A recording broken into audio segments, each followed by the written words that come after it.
So y'all already know this is OKO. This is actually the person that my site is actually named after. The OKO is his last name. So every time y'all hear me say OKO, it's actually his last name. My last name is nowhere near his, but it's his.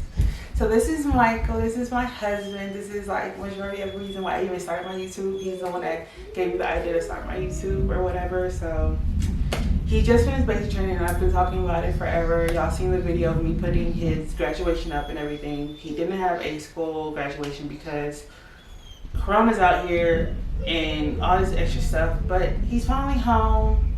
And you know, I'm just gonna ask him a couple questions about his basic training and all, you know, how he experienced over there when I wasn't there. Because like I said, I was here for the last 4 months. So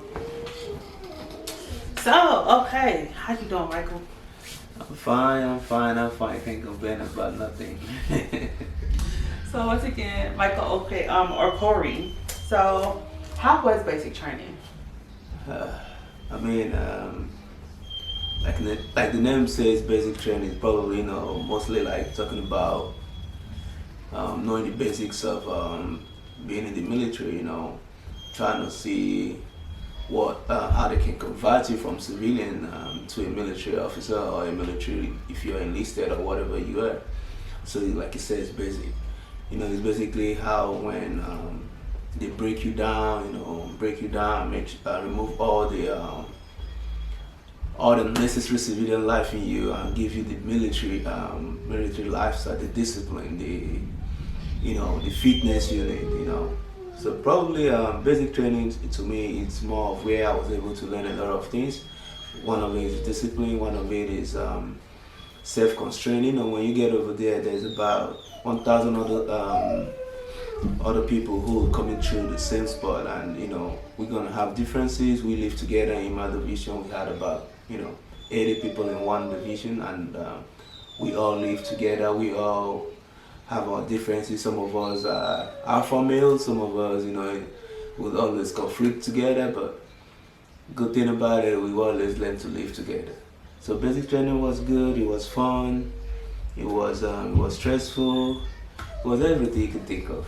Yeah, that's basically about basic training. I have a question that did not come in mind before this. Compared to military to civilian life, like, I know you haven't done this. I'm gonna try to do this every month. That way you can see the transfer of us going from civilian life, which is right now, to us more transferring to military life. A lot of videos coming up. So yeah, how is it from before you went until now? Like, do you feel there's any different? Do you feel like it's a big, like, oh my God? I would say military life, to me, from the little I've seen, is better because I feel like the training you get gives you an edge in life. It makes you see life a little bit different. It makes you understand that things that are worth dying for. It also make you understand that honor, courage, and commitment is the key word. Is what you need in life to be successful. I didn't know that while I was a civilian, but now I do. So I think I love the military life. Okay. So how, let's say, how did they treat you? Cause like I've heard so many horrible stories of how they be all up in your face, like ah.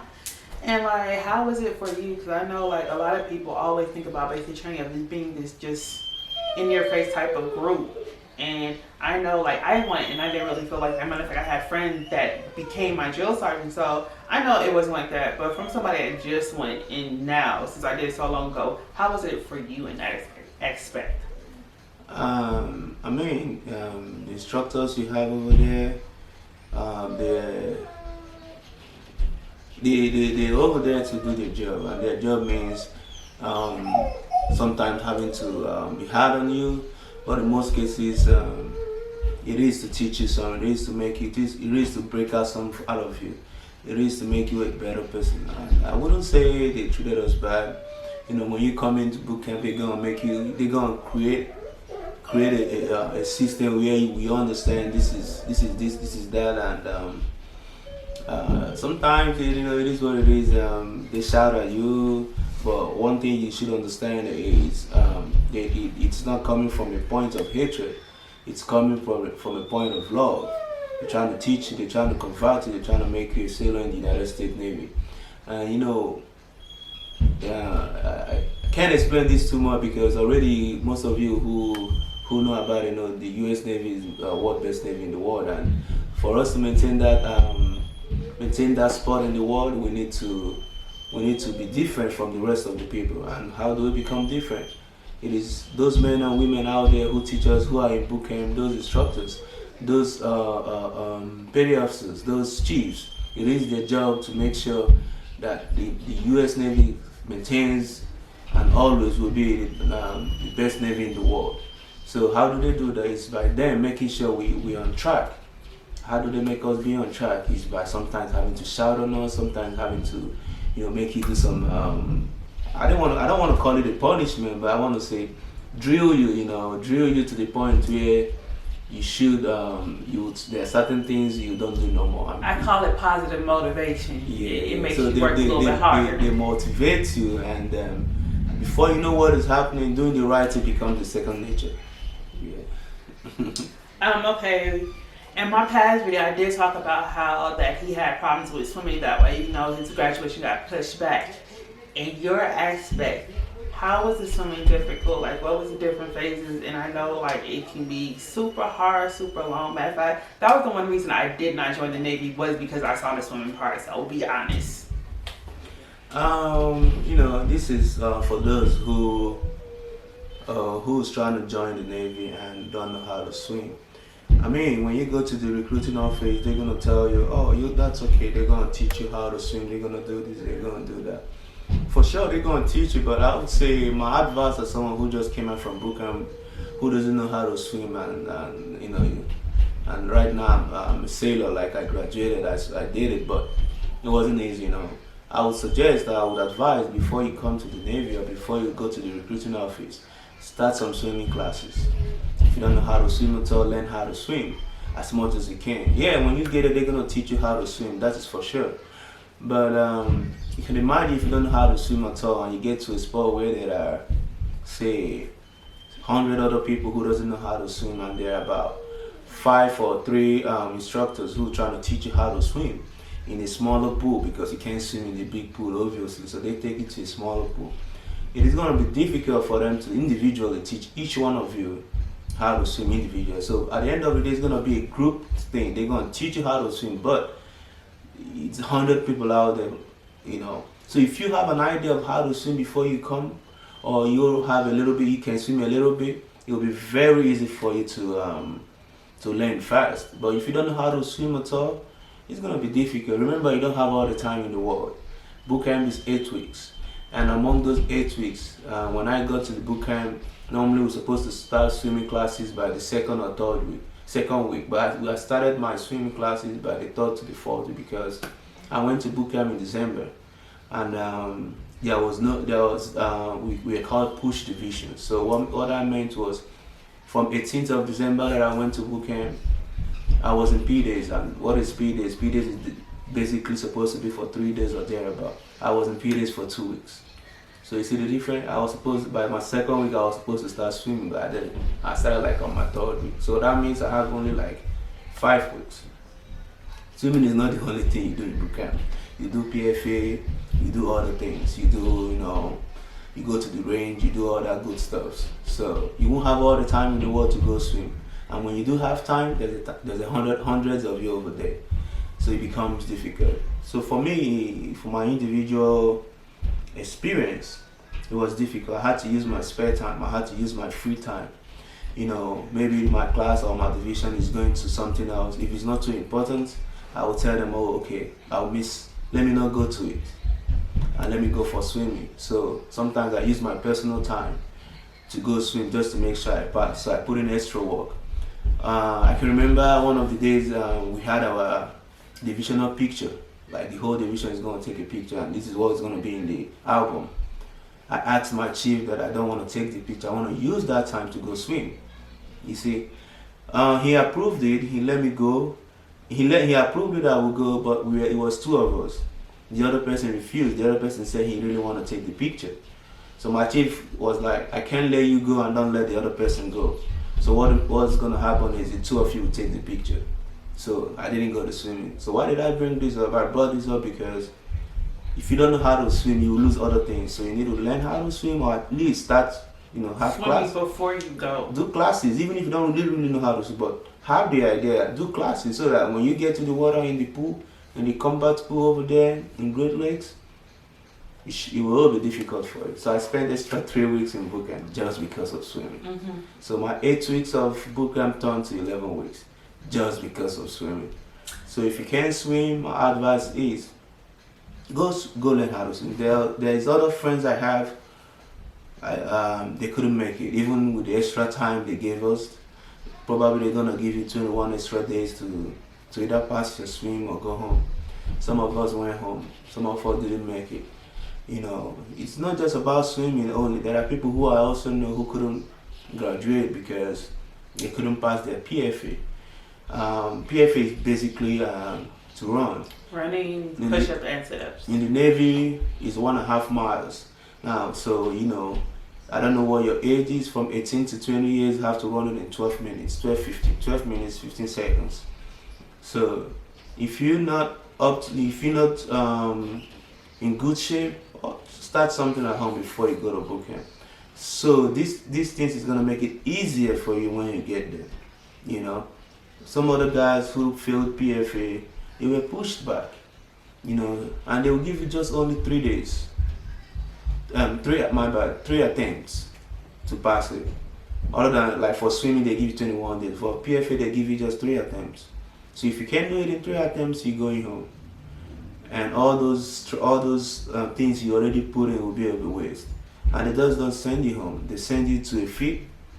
And you wait for like 3 weeks. You wait for another 3 weeks. You know what? And then you go home. You know how painful it is that to just sit you're there. just sitting there 3 weeks. You're looking at other people who are about to graduate, or at least who would graduate, become sailors.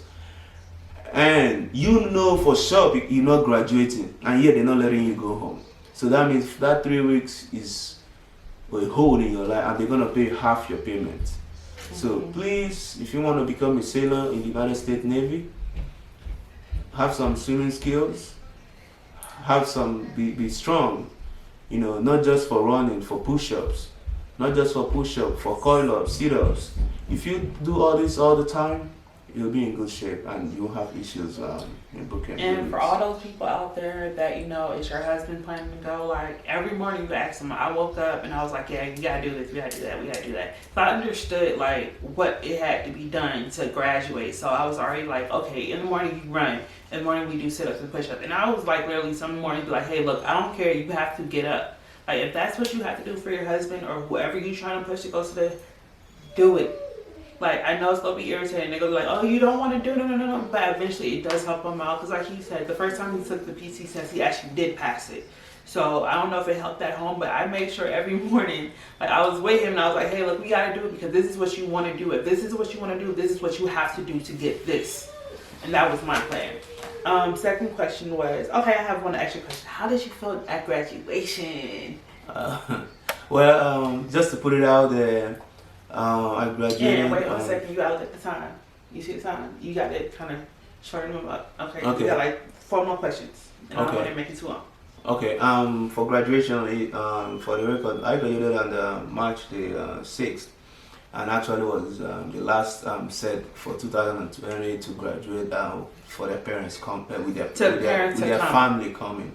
After us, no other person graduated with the family, so it was fun, and I enjoyed that my family was able to come.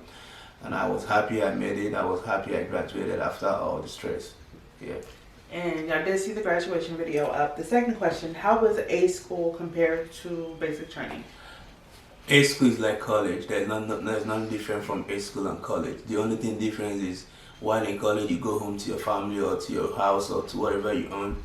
Here we go back to the barracks. That's different. I was about to say no, because in college sometimes you go back to a dorm, so it's basically the same thing with the barracks. You have 3 people in one room, 2 people in one room, basically like college. Yeah. So, which one did you like more, A school or basic training? I know you go say A school, but I'm gonna let you answer that. But I would have said A school, but I think basic training made me a sailor. A school made me a smarter sailor.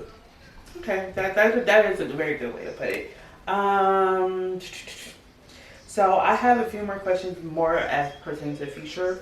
As of like right now, where do you see yourself in, let's say, I'm gonna say 3 years because I know you have to resign in 2 years. I'm gonna say 3 years. From what you're looking at right now, how do you see yourself in 3 years in the military?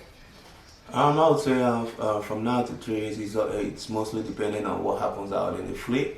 But from right now, I'm happy. I can't wait to be in the fleet. I can't wait to join my brothers and sisters in arms and defend my country. And I would say, yeah, it depends what happens from now to 3 years time. All right. So right now it's been 16 minutes. It's about to be the end of the video.